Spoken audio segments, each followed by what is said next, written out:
é o reinado milenário de Jesus Cristo. Quando começará? Que bendições teremos? E que passará depois, quando termine o milênio? Como já é sabido, a palavra reinado provém da palavra reino, que é o mesmo que governo. Por exemplo, reino de Espanha, reino de Inglaterra, quer dizer, refere-se a um governo, é um tipo de governo, né? Então, reino é governo. Então, quando se diz reinado milenário de Jesus, significa que Cristo governará a terra por 1000 anos. Acompanhe-me, por favor, a Apocalipse, capítulo 5, versículo 9 e 10. E depois é o 20, é o 6, é o versículo, depois do capítulo 20, o versículo 6 é a parte final. Aí diz, Apocalipse 5, 9 e 10. E cantam uma canção nova que disse: mereces tomar o rolho e abrir seus selhos, porque foste sacrificado e com tu sangue comprastes para Deus pessoas de toda tribo, língua, povo e nação. Tu hiciste que foram um reino e sacerdotes ao serviço de nosso Deus, e eles reinarão sobre a terra, ou seja, governarão sobre a terra. E o capítulo 20, o final de você, diz que, né, eles reinarão com ele, Jesus, por 1000 anos. Em esta conferência, vamos ver quando começará esta governação de Jesus e algumas das bendições que teremos durante seu reinado e o que passará quando termine essa governação de 1000 anos de Jesus. Quando Jesus estuvo na terra, nos ensinado uma oração modelo em la qual pedimos que venga um reino, que este reino realize a vontade de Deus em la terra como se ha realizado em los cielos. Mateus 6, 9 e 10. Jeová ha nombrado Jesus rei deste reino. Vemos em Daniel 7, 13 e 14 o que diz. Aí diz: segui mirando em las visiones de la noite, vi venir com as nuvens de los cielos alguém parecido a um hijo de homem. E lhe deram acesso ao anciano de dias, que é Jeová, e lo levaram ante sua presença. E ele recebeu domínio, honra e reino para que gente de todo povo, nação e idioma lhe servira. Su domínio é um domínio eterno que nunca acabará, e seu reino não será destruído. Em la verdade, né, quando habla de 1000 anos, nos parece uma eternidade, verdade? Então, por isso diz que, né, diz que será eterno, né, seu reino será, a duração será eterna.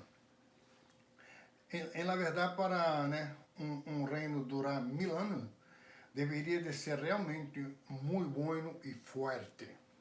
Tal governo régio não poderia ser planeado, empossado e mantenido por um mero homem, nem por uma sucessão de homens. Nenhum reino humano em las manos de reis de um certo linaje jamás durou e chegou a cerca de 1000 anos. Então, chegamos à conclusão que este reino tem que ser muito especial, muito especial. Então, quando começará este reinado tão especial de Jesus Cristo? O reino de 1000 anos de Cristo começa com o acto de prender e abismar a Satanás. Esse não poderá extraviar a nenhum de los ressuscitados, nem de los sobreviventes de la gran tribulação, posto que durante esse tempo estará sumido em um estado de inatividade. Palavras estas que se encontram em Apocalipse 20, capítulo 20, os versículos de 1 ao 3. Quizás 1000 anos nos pareçam uma eternidade, ¿verdad? Pero a los ojos de Deus são simplesmente um dia, ¿vale? 1000 anos para nós outros, para Deus é como um dia. Vemos isso em 2 de Pedro, capítulo 3, versículo 8. Aí diz: sem embargo, amados, que não se les escape este hecho, que para Jeová um dia é como 1000 anos, e 1000 anos como um dia. Então, aí deixa claro que 1000 anos nosso é para Jeová um dia. Segundo as palavras de Juan, o reinado milenário de Cristo será uma época de juízo, pois escreveu as palavras que os invito a ler comigo agora. Apocalipse 20, versículos 12 e 13. Aí diz: vi a los mortos, los grandes e los pequenos, de pé delante do trono, e se abriram rolhos, pero se abriu outro rolho, é o rolho de la vida. E de acordo com o que estava escrito em los rolhos, se juzgou a los mortos por as suas ações. E o 13, em o final do 13, diz: e cada um foi juzgado por suas ações. Ok, tengamos em conta as palavras de Romanos 6, 7, ¿vale? Que diz que não se juzga a los ressuscitados em função de lo que han hecho, né? Que lo han hecho ou han dejado de hacerlo antes de morir. Notemos que se hace menção de rolhos que hão de abrir-se, de maneira que serão as obras que realize cada pessoa depois de conhecer o conteúdo desses rolhos, las que proporcionarão a base para decidir se seu nome quedará escrito em no rolho de la vida ou não. Ao princípio da visão de Juan em Apocalipse 1:18, se disse que Jesus tem as chaves de la morte e del Hades. Hechos 3:15 e 2 Timóteo 4:1 nos diz que ele está ao serviço de Jeová em qualidade de agente principal da vida e possui a autoridade para juzgar a los vivos e los mortos. E como lo hará isso? Levando a la vida a quem dorme em la morte. Juan 5, 28 ao 30 diz: não se maravilhe, isso são palavras de Jesus, não se maravilhe isto, dijo Jesus a las multidões que lo escutavam, porque viene a hora em que todos os que estão em las tumbas comemorativas ouirão sua voz e saldrão. E añadiu: los que hicieron coisas buenas a uma ressurreição de vida, los que praticaram coisas viles a uma ressurreição de juízo. Então, que outras bendições agora teremos? Né? Que outras bendições teremos? Jesus, durante seu reinado, nos vai levar a la perfeição. Perfeição esta que lo perderam nossos primeiros padres, Adão e Eva, quando pecaram. Veamos algumas dessas bendições que se cumprirão por meio de algumas profecias. Vou citar textualmente para vocês. Apocalipse 21:4 diz: e lhe secará toda lágrima de sussurro, e a morte já não existirá, nem haverá mais tristeza, nem llanto, nem dor. As coisas anteriores hão desaparecido. Isaías 35, versículos 5 e 6 diz: em esse tempo, os olhos de los cegos serão abertos, e os ouvidos de los sordos serão destapados. Em esse tempo, o corvo trepará como um ciervo, e a língua do mudo gritará de alegria. E o 6 diz: pois brotarão água em o deserto e torrentes em la llanura desérticas. Isaías 65, versículo 22 diz: não construirão casas para que outros vivam em elas. nem plantarão para que outros comam, porque os dias de meu povo serão como os dias de um arbol, e mis corridos desfrutarão ao máximo do fruto de seu trabalho. Isaías 65, 25, três versículos adiante, né? Diz: o lobo e o cordeiro comerão junto, e o leão comerá parra igual que o touro, e a serpente se alimentará de porco. Não harão nenhum dano, nem destruirão nada em toda a minha santa montanha, disse Jeová. Isaías 33, capítulo 33, versículo 24, aí diz: nenhum habitante dirá, estou enfermo. A gente que vive em essa terra será perdonada por seu pecado.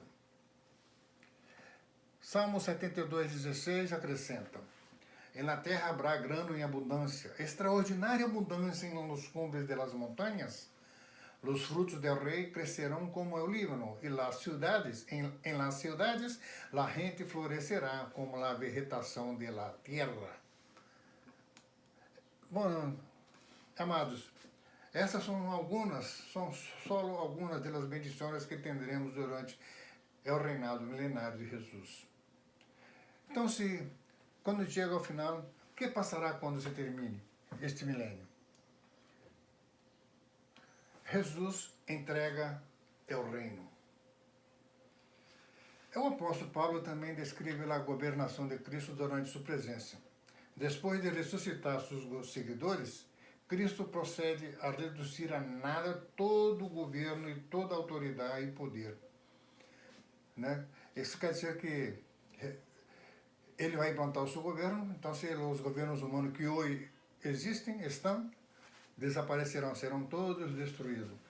Mais tarde, ao final do reino milenário, né, entrega, então quando termina isso, Jesus entrega o reino a seu Padre, né, a seu Deus e Padre, e se submete àquele que lhe sujeitou todas as coisas para que Deus seja todas as coisas para com todos.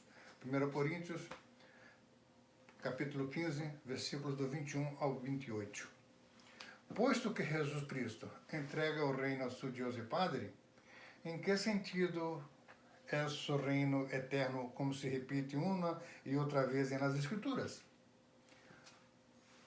Do seguinte modo expressado em Daniel 2,44, que diz que seu reino nunca será reduzido a ruínas. Seus logros, então, serão perpétuos. E ele receberá honra eterna por seu papel de rei messiânico. Durante esse reinado milenário, o governo de Cristo sobre a terra desempenhará um papel sacerdotal a favor da humanidade obediente. Deste modo, terminará o domínio do pecado e da morte como rei sobre a humanidade obediente, agora sujeita a sua lei. La bondade merecida e la justiça serão as qualidades imperantes. Quer dizer, né, agora, né, está sujeita à lei de la bondade merecida e la justiça, né, são que vai prevalecer nesse reinado. Como os habitantes da terra já não estarão mais sujeitos ao pecado e à morte, também terminará a necessidade de que Jesus rinda um serviço propiciatório como ayudante para com o Padre por los pecados de los humanos imperfeitos, já que estaremos aí no final, quando ele entrega esse reino para seu Deus e Padre, para Jeová. Então, estaremos perfeitos, então já não há mais intermediários. Jeová já estará com a humanidade diretamente. Não? Então, a humanidade haverá recuperado a posição que tinha originalmente quando o homem perfeito Adão estava em Éden e é perdido por pecado. Em aquele tempo, né, Adão não necessitava de nada que estivesse entre ele e Deus para a sua propiciação. Né? De igual modo, ao final do governo milenário de Jesus, os habitantes da terra estarão em posição, na mesma posição de Adão, como no início, De hecho, tendrão a obrigação de responder por su proceder ante Jeová Deus como juiz supremo, sem recorrer a nadie como intermediário ou ajudante legal.